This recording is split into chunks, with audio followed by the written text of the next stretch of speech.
Assalamualaikum warahmatullahi wabarakatuh. Bismillah walhamdulillah wala hawla wala quwata illa billah amma ba'du.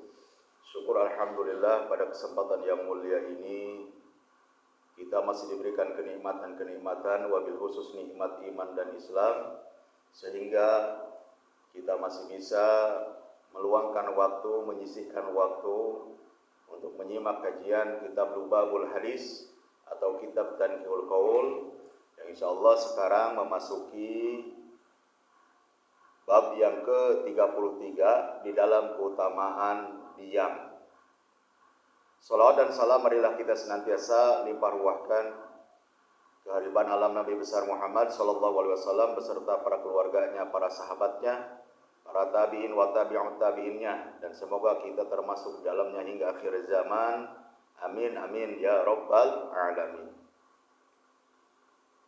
Insyaallah Al-Fakir bacakan beberapa hadis tentang bab diam ini, dan insyaallah Al-Fakir jelaskan, mudah-mudahan bermanfaat, wabil khusus buat Al-Fakir pribadi, umumnya untuk yang menyimak kajian ini.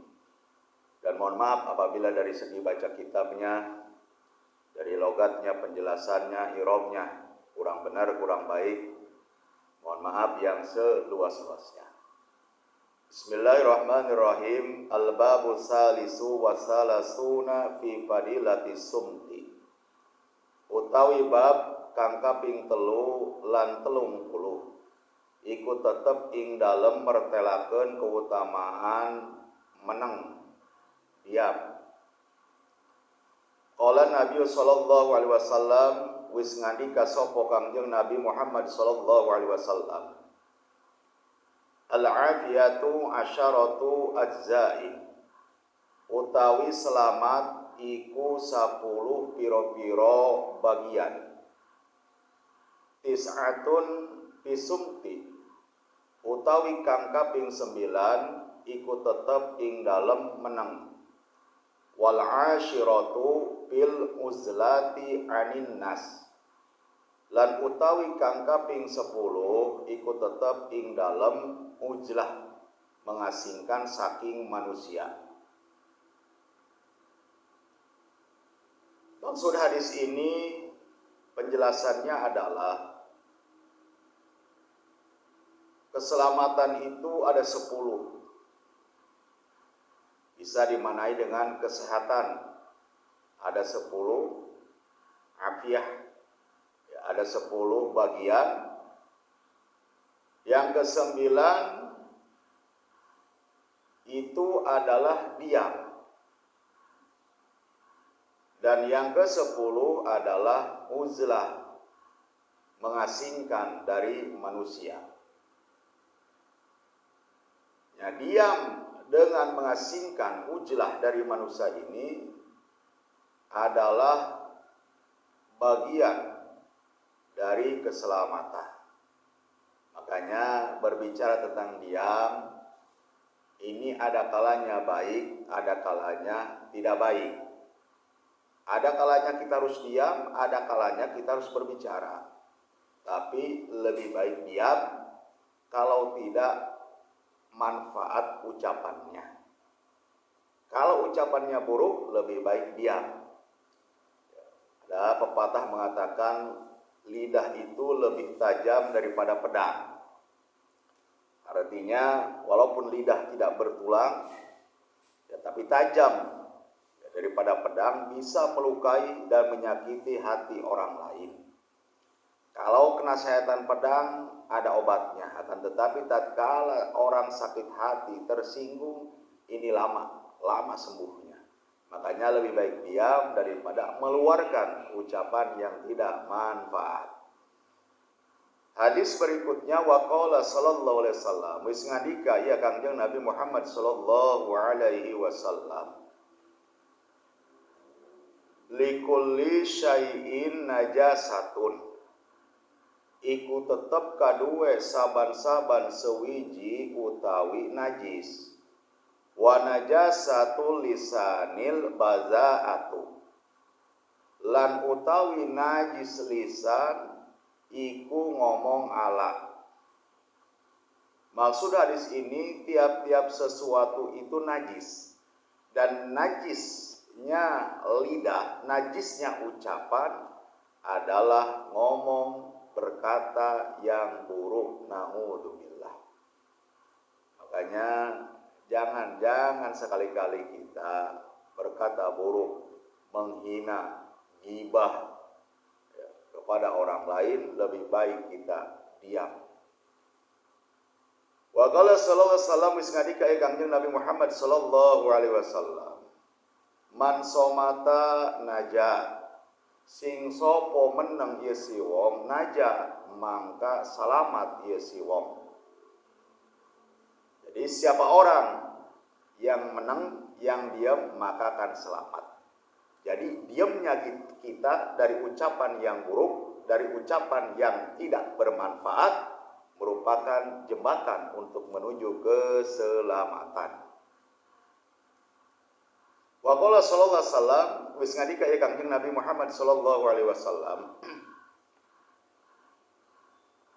sukutul alim sayyinun, utawi menenge wong kang alim, orang berilmu, sayyinun iku ala.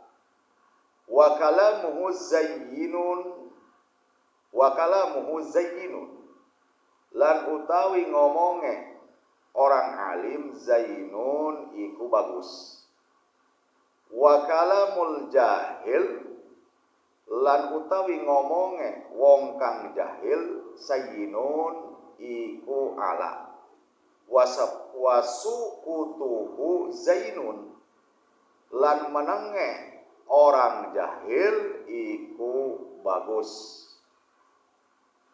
Nah, maksud hadis ini, diamnya orang alim itu keburukan. Nah, sebaliknya justru kalau orang alim itu diam, itu buruk.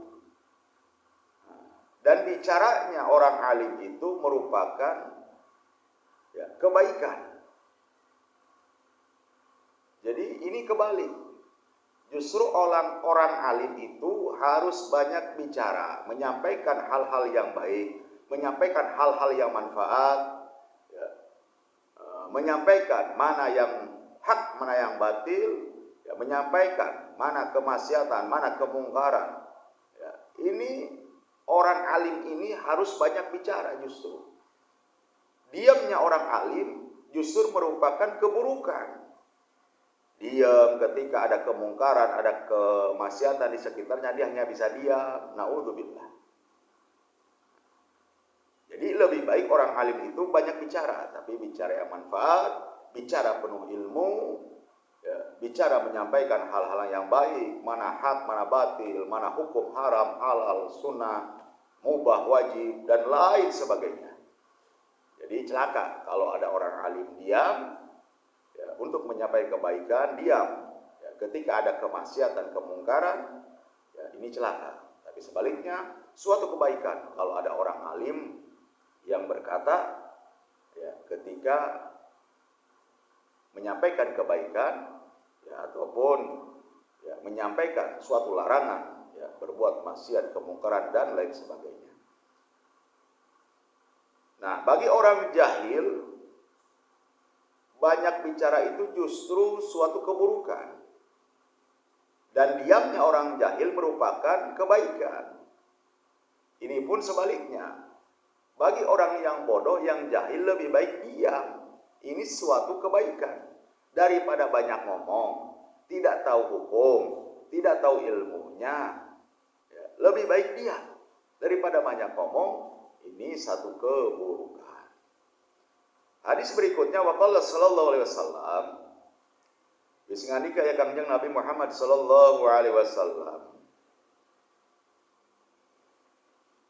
aslul imani sukutu ila an dzikrillahi ta'ala.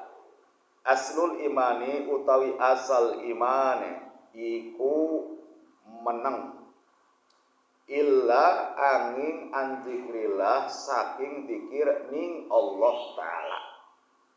Maksudnya adalah asal iman, bagian daripada iman itu adalah diam.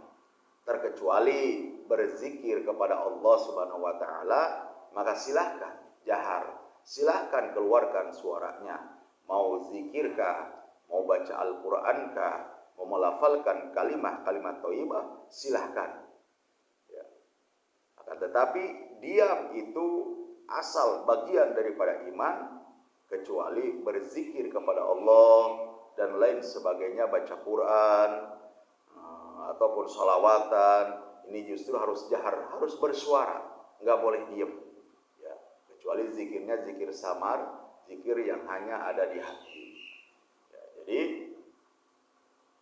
mudah-mudahan kita termasuk orang yang senantiasa dijaga lidah kita, lisan kita dari perkataan tercela, perkataan yang tidak manfaat, apalagi bisa menyakitin orang lain. Na'udzubillah. Lebih baik kita diam.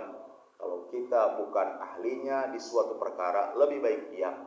Akan tetapi, wahai yang berilmu, wahai para alim ulama, suarakan, ucapkanlah kebaikan, sampaikan kepada mereka, orang-orang yang haus akan ilmu, dan ucapkanlah ya, secara lantang, bagaimana tatkala ada kemaksiatan, kemungkaran di sekitar kita, suarakanlah bahwa itu dilarang oleh Allah dan Rasul-Nya. Kiranya hanya itu yang bisa Al-Fakir sampaikan. Mohon maaf apabila ada kekurangannya. Yang salah dari Al-Fakir pribadi, yang benar hanyalah dari Allah Subhanahu wa taala. Sekian, assalamualaikum warahmatullahi wabarakatuh.